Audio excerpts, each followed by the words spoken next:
Hello, everyone. Wait, no, we have to make the sound effect. No, you have to do it with me. The sound effect. Hello, everyone. This is your president. I love the Cut. Hello, everyone. This is your president and vice president. here of the SFO YB. As you can be seen, as can be, Okay, let's start over. Hello, everyone. This is your president And vice president. of the SFO YAB. And as can be seen from the title, we're back with another episode of Crisis Era. I'll be the host of today's episode. And without further ado, we'll be presenting you with the third episode of the podcast. But before we start discussing the topic of today's episode, I just wanted to give a disclaimer that we'll be talking about certain situations and pop culture right now. So if you're not aware of that, please be aware, but also don't see this as a personal attack on anyone, including their opinions. It's just our opinion, so please don't attack us. We are very opinionated. That doesn't mean you have to agree, but we're usually right. And it's also a podcast, if you didn't know. So, without further ado, we'll be talking about some examples. And this episode is going to be really low key, very much unscripted. And that's what makes it so juicy woosy. Okay, so VP, do you have an example you want to start off with? I think first we should define what context is. Context is having the full awareness of a situation, including the who, what, when, why. The thing that most people forget is, the 5 whys. 5 W's. The 5 W's, right. And what most people forget is the why and how. People forget that all of us have different intentions that influence our decisions. And instead of focusing on that, people usually take things out of context by focusing on a specific frame or circumstance without ever trying to question why a certain event happened or how that certain event happened. And that causes a lot of misinformation to spread on the internet, which in turn causes a lot of harm to innocent people, as a lot of individuals start struggling with trying to justify their actions against, let's say, cancel culture that we talked about in our last podcast. And we can see how strong cancel culture is, as it completely removes people of their platforms, and sometimes it doesn't. And it can be really harmful to mental health and just overall people's well-being, as in a lot of circumstances we wrongfully accuse someone of doing something or saying something that they didn't actually mean, because again, we don't know what context is, and that's what a lot of people struggle with, especially on TikTok. And I think it's time, and social media in general, I think it's time for us to all focus on just having that need for context for every single situation and being more aware of what causes people to do what they do. I agree. Additionally, when people say you blow things out of proportion, that definitely happens, and that's being exacerbated on social media, where it's things that aren't that serious, at least to me, with someone with 2 jobs and not a care in the world about what celebrities think and do.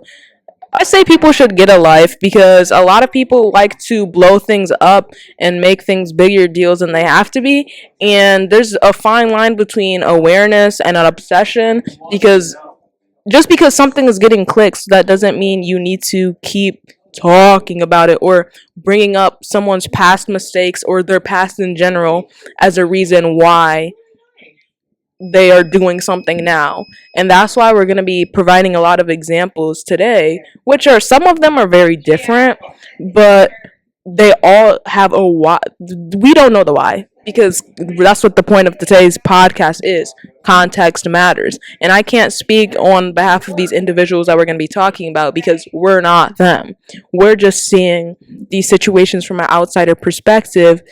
So, if you want to start off with the first example, you can. Okay, we're gonna start with this one K-pop idol named Byung-hun, who, not recently, maybe like a few months ago, got canceled because he said something offensive to women online. He basically posted a story that said, "Rest in peace to all women out there after Trump's presidency," that a lot of people received as insensitive and a little bit offensive as it felt like a mockery and just someone laughing at a situation that's going to put a lot of people into suffering in the future. Not trying to be opinionated here, but including his girlfriend. yeah, including his girlfriend, which is crazy. And the issue was that after receiving some backlash for it, he went on Instagram Live. Was it Instagram Live? I think it was Instagram Live. I think based on the comment section, it looked like TikTok, but then he also went on Instagram Live too. I know we saw his apology on Instagram Live, but It was horrible, by the way. yeah, we were getting clowned out of the comment section. Anyways, so he crashed out on live, whatever live it was, whatever app it was, it doesn't matter. But he started mocking people and saying the B word, which is, if you're trying to justify that you don't hate women or you're not misogynistic, why would you use the B word? And he just had a very bad crash out. He started using some slurs. And yes, he was just reading comments out loud that caused him to say the slur. But his apology afterwards was also just very bland, very not enthusiastic. So either way, he wasn't really owning up to his actions or having full accountability. And his actions in general were just really immature and kind of funny to look at. I'm not gonna lie.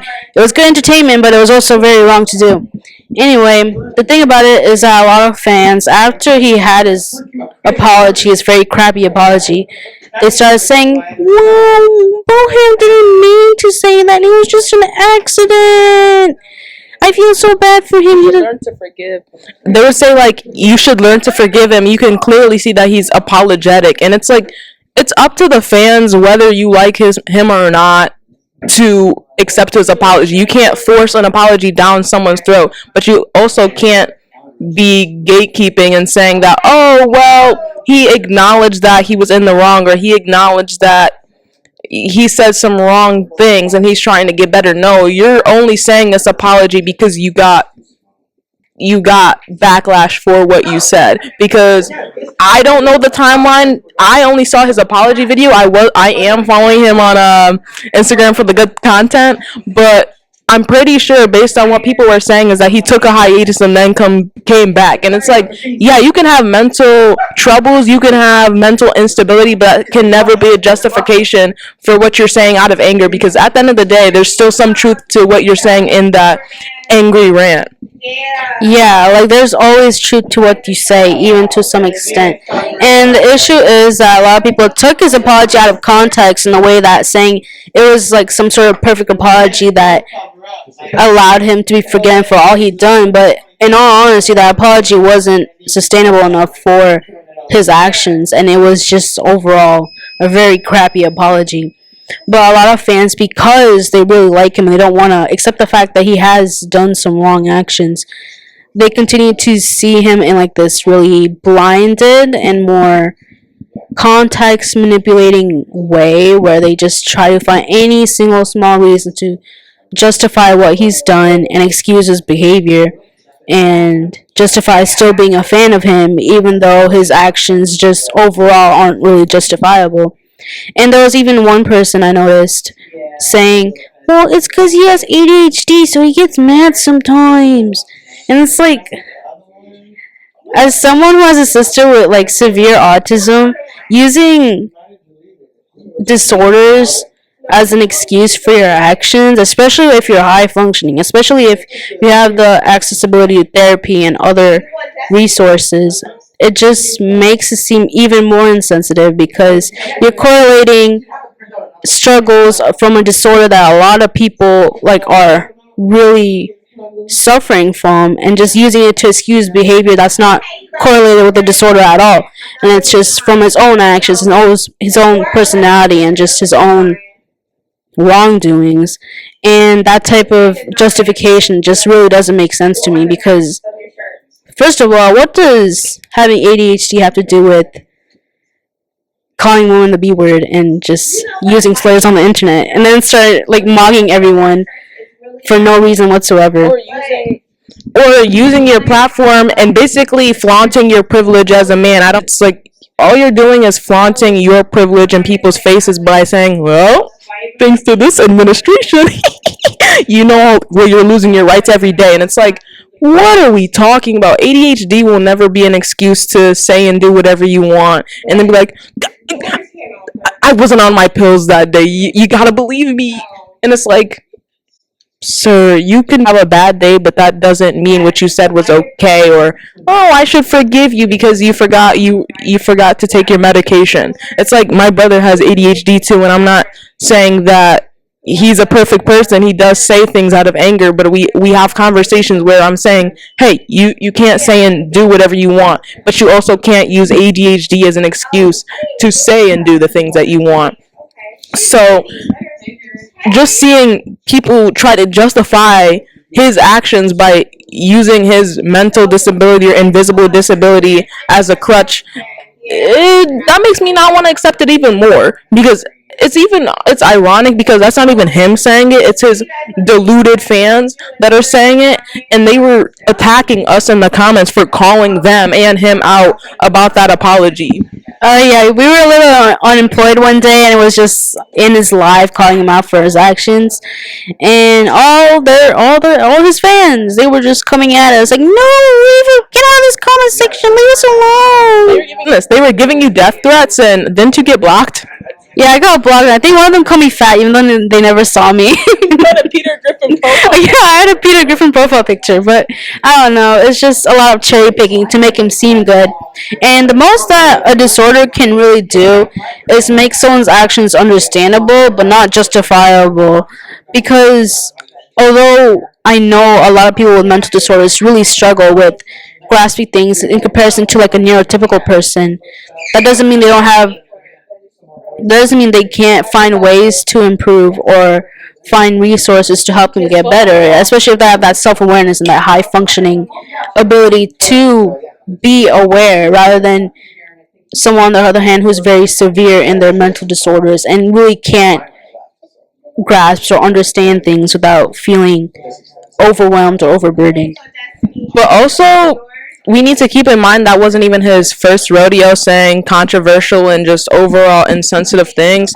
And as a result of that, even though people took his apology, most people didn't. He still lost some of his platform. And as far as I know, this man has a very interesting podcast that he's even getting dragged for today, because he still didn't learn his lesson where people said no to being on the podcast because their platform didn't align with his reasoning for making the podcast, and he took it upon himself to drag people in their comment section for weeks after that just because they didn't want to be on the podcast. And it's like, okay, you have ADHD, but like we said before, that's not an excuse to bad decisions, because if you're thinking about somebody 3 weeks after they declined you, I think you need to move on.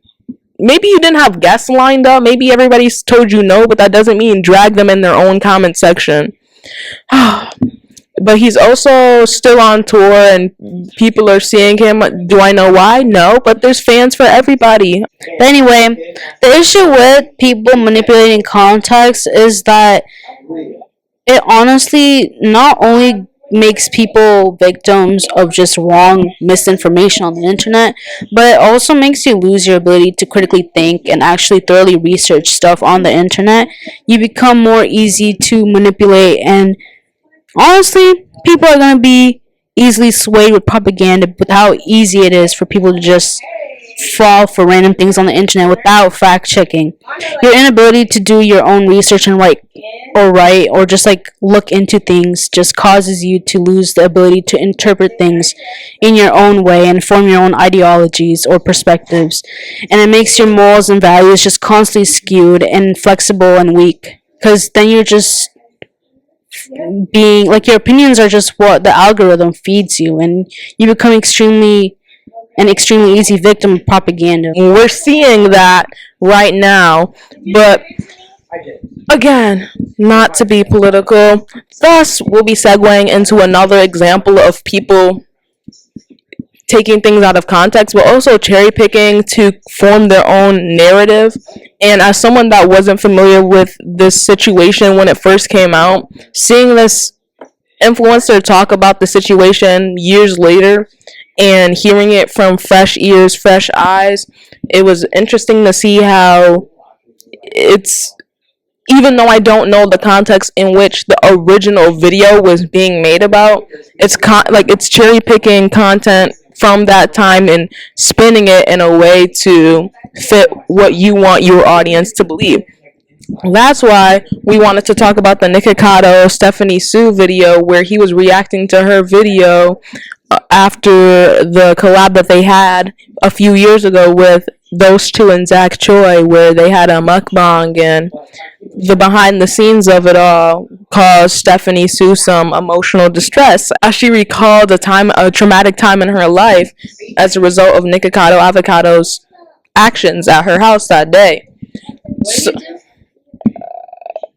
he in the video she was talking about how he was taking pictures of her security cam setup and how how he made her feel as if her that time in her life when she got essayed and all that. I'm not going to diminish her experience or her emotions during that time because I've never experienced that and I don't want to.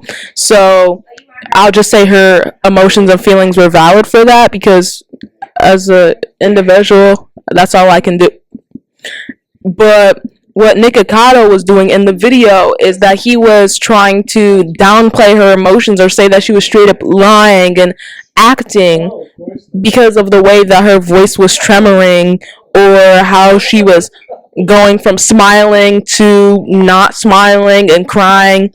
And that entire video was very interesting to watch because he first opened the video of him saying that he's an actor.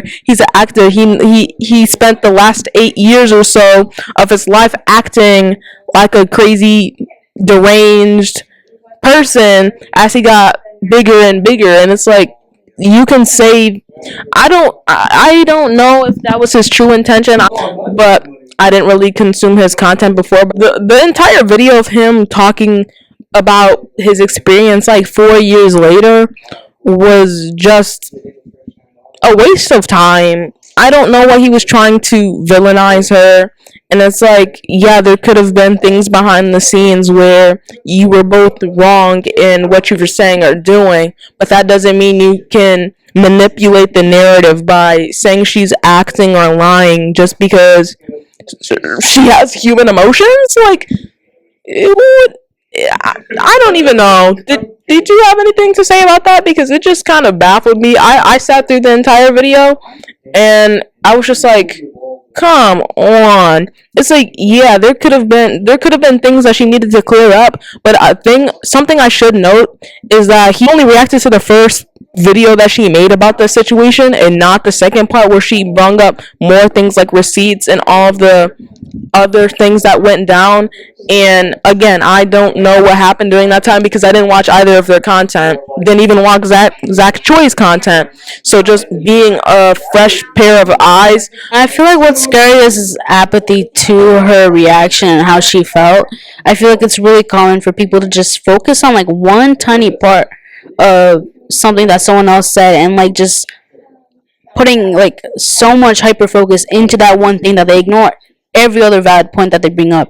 It's really common arguments for people to just bring up one slightly maybe misinforming thing you said and just ignoring every single part that actually had good points of what you did, because that's a way to avoid accountability. Yeah, avoiding accountability. I was gonna say, it's like, yeah, like I said before, they could have been both in the wrong for some of the things that they said or did back then, but you're not taking accountability for the things you did wrong. Instead, you're saying, how can I make you feel this way when everybody has seen your security camera set up in your videos or online? And it's like, what does that have to do with why she's crying in the beginning of the video? Why are you trying to dehumanize her and call her entire video or her just staged acting just because you don't agree with the things that she said? And like I said, you didn't even watch this video where she was addressing more of the stuff. You're only hyper fixating on the parts that you have enough evidence to say, what? I could have done better here, but it was just a joke. It was just a joke. And things like that, as a viewer, even just him providing his own kind of context for the situation, it made me want to watch her video. Did I watch that? No, because it was a long video and there was a part two and I have a life. And it just made, but it's the sentiment where I wanted to get more context because he was psychoanalyzing every movement that she made and was calling it acting. And that's insane to me. Remember, guys, if people ever do that while you're arguing, just critically think about how your argument is going, because a lot of people like to cherry pick during arguments and focus on one certain aspect to diminish the rest of your argument and diminish all the points you're making that may or may not be valid. Yeah, like just because she was laughing, you don't know what laughing means to her. That could be an emotional trauma response. We don't know. I don't know because I'm not close enough to either of those people to say. But what he can't do is say she was laughing. That means her whatever she was saying before is it's not even valid. She doesn't even know what she's talking about. And that's the type of thing where we're talking about. People try to spin the narrative and spin context in order to prove their side of the story or to prove a point. And when somebody does that, especially in person, you just stop trying to talk to them because that's toxic behavior. Do you have any more you want to talk about with this Stephanie Sue avocado situation? We can just transition to Stephanie Sue by herself because a lot of people had a problem with her, how she approaches her true crime videos or just videos in general. Yup. So, like, early on in her career as a true crime reporter, I guess, on YouTube, she did have mukbangs, and a lot of people saw that as insensitive because she'd just go up and be talking about the most horrific crimes while eating like a plate full of McDonald's. And I completely understand how it seems insensitive, but in later years, she really did switch up her way of talking about true crimes as she now is more sensitive to what happens, and it's less about gaining clout and more about informing others. The main way that I've even been informed about a lot of tragic situations is through Stephanie, and it's really helpful to like be understanding of different ways in which people are endangered and how to be more careful and protect yourself. And she got canceled despite that because a lot of people still feel like she made her true crime podcast as a way to gain attention, fame, money, and profit off of other people's suffering. And although I can understand why that perspective might be popular, we don't know her intentions and what she really wants to do with her podcast. Maybe it is because she wants profit. Do we have any confirmation of that? No. There's also a chance that she just truly loves what she does. She loves documenting things so that things can be preserved and remembered historically, and so that a lot of people can be aware of things that aren't really common knowledge to society or common knowledge to people outside of true crime lovers. And overall, it just shows how instead of just assuming things with the really minimal context that you have, it's best to just take a step back and just wait for more proof to see if things really are swaying in that perspective that you may believe in, because we have no concrete evidence of whether or not like true crime podcasters in general are just in it for the profit, or if they're really in it for just the love of remembering things and just bringing awareness to tragic situations. Yeah, I agree. I never watched her content. I actually watched different true crime podcasts, and some people were getting dragged because they would put sponsorships that were light and airy about makeup or other things, and it's like they're talking about tragic things, but at the end of the day, just like you and I, their bills have to be paid, and you can't drag people for having sponsorships or still doing things outside of their typical content. And I think for the Stephanie situation, she did mukbangs in the past, so maybe, just maybe, because again, we don't know the context or the intent behind her actions, and if she didn't give clarification, that's all we can do is have speculations. And I think that she just combined two of her loves or two of the things that she was known for and put them in the same video, because a lot of people tune in for that. She knows what her viewers like, and that's what she gave them. And once she started getting backlash, that's when she started changing up, and that's okay. Additionally, we don't know anything about what's going on behind the scenes, so maybe she wanted to change up for another reason. Would someone who really just wants to profit off of other people's suffering go to Diddy's courtroom and put herself in danger to document that stuff? I'm just saying. Yeah, I didn't watch all that. That's long. But yeah, I've been on the socials, and she's talking about the things she's experienced just being in there and how she's scared for her life, and rightfully so. We don't know what's going on because we haven't personally watched the videos, but based on what we've seen her say is that it's really hard. So she can truly love what she does, and there's longevity to what she does. So again, she might not be in it for the money, but we don't know. Another and our last example of why context matters is the entire Justin Bieber hate train. Again, we can't sit here and say that the hate is not justified, and there are instances in which he's been a not so great person in the past, and okay, it's all about moving forward and not using his past experiences as a justification for why you're on this toxic gossip train and why you're a D1 hater now.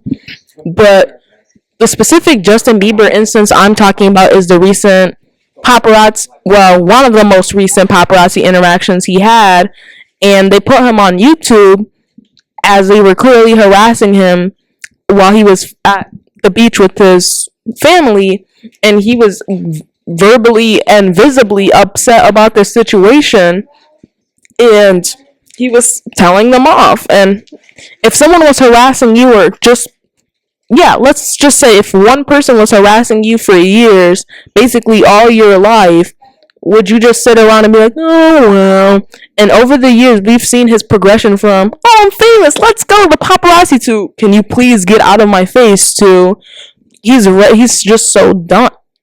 And in that video, the famous quote, "It's not clocking to you that I'm standing on business," came out of it. And in that same video, he said, I know you guys are going to take this out of context and post about it and make it a big deal and blow it out of proportion. And just as he called, they took that one quote and made it a meme on the internet.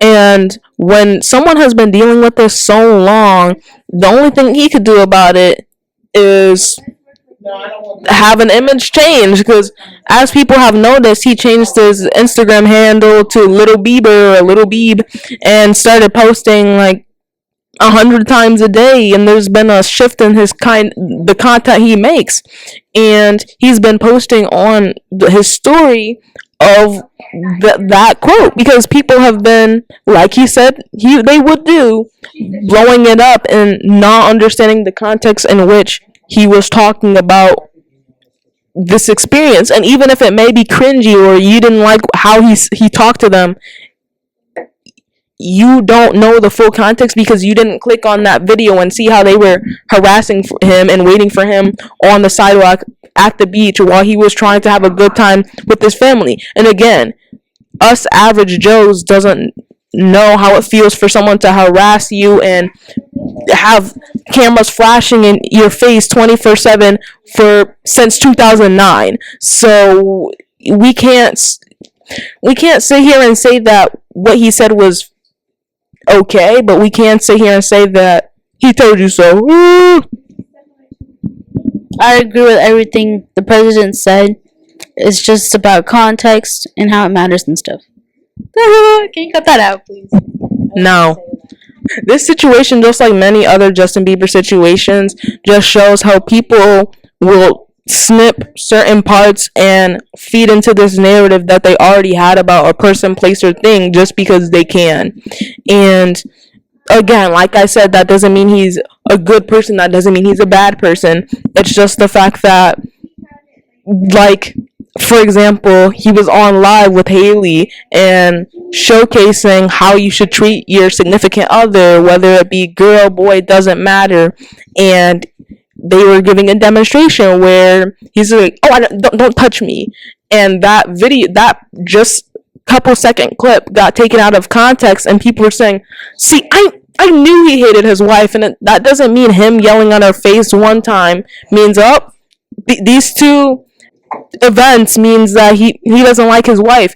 Hey, that doesn't mean his wife is a good person. That doesn't mean he's a good person." But people didn't understand the entire context in which why he was saying the things that he was doing. He was giving a demonstration for other people and saying, "Hey, this is not how you should treat someone." And because people didn't understand that, that's what led to that clip being blown out of context and being used in the plethora of instances in which people think that he doesn't like his wife. Just like that door slamming situation. But we don't know what happened in the car before that happened, so I have no comment on that. But again, he could have been told by Haley that, "Oh, I'm gonna get out on the other side of the street." That was no longer available. So we don't know, and we can only do is speculate. But you shouldn't verbally go on the internet when you could just keep your opinions to yourself. I think that's the most important thing. If you don't have anything nice to say about someone, either fake it till you make it, or keep your opinions off the internet, because that can cause detrimental impacts to somebody's mental health or somebody's life in general. I also want to comment on the fact that I feel like people don't look at context that much anymore, is because we don't really value being curious anymore. People don't actually try to become more aware of things because they really like to be in their own little comfort zone. And although I understand why, a lot of us are just simply scared. The issue is that we don't really try to reach for being more intelligent or growing in our awareness or knowledge anymore, and that causes us to remain ignorant or unknown of things. And it also just causes detrimental impacts, like the president said, on a lot of people's mental health. And it's the sole reason for these inactions against a lot of evil powers in the world nowadays, because we just simply do not strive to be more aware or curious of the things that go on. Oh, similar to that, and how what we were saying earlier, if it doesn't get cut out, because you're not curious about what's happening in the world, you don't get to see those patterns that already happened, and it's just showcasing how and why history repeats itself, because people choose to be ignorant or say, "Oh, doesn't matter until it happens to me," and that's very evident today. Yeah, very evident. Anyway, it's crucial for us to get our facts straight. Wait, what? Okay. It's crucial for us to get all of our facts straight, or else we wrongfully villainize innocent people, or just people that didn't do as bad as people claim they did. And we also easily fall for propaganda, as I said before. Learning how to gain context is crucial for every aspect of life, not just the internet, not just your job, but it's crucial for like how your living standards are impacted. Because if all of us are ignorant, then guess what? We're going to be manipulated by people that aren't ignorant. And context is often manipulated to paint someone in a certain light, blurring out crucial details that give maybe not justification, but more understanding to someone's character. And that can only cause wrongdoing and evil to prosper in our world. Thank you for that, VP. That this was kind of heavy, maybe a little bit. So we'll wrap it up from there, because this is going to be a long episode in comparison to the other ones, and a juicy one to edit. But as we conclude our third podcast episode, I just wanted to give out a shout out to our socials once again, as we've been working really hard to at least put out one form of content a week, but we strive for at least two. And this is important as we want to give members of the youth a platform and uplift them and allow them to share their experiences as we are doing today. Thus, anyone is welcome to come on the podcast. We just had another member of YAB want to come out on the podcast, so you can look forward to that and check it out on the Single Family Living YouTube. And we also use the YouTube to repost our TikToks and highlight some of the things we've done on the Youth Advisory Board. Additionally, you can follow Detroit SFL on Instagram as well as us at SFLYAB. But you can also follow us at SFLYAB4 on TikTok. So please and thank you in advance. And I hope you enjoyed today's episode. So peace, love, stay safe. Bye. Bye bye.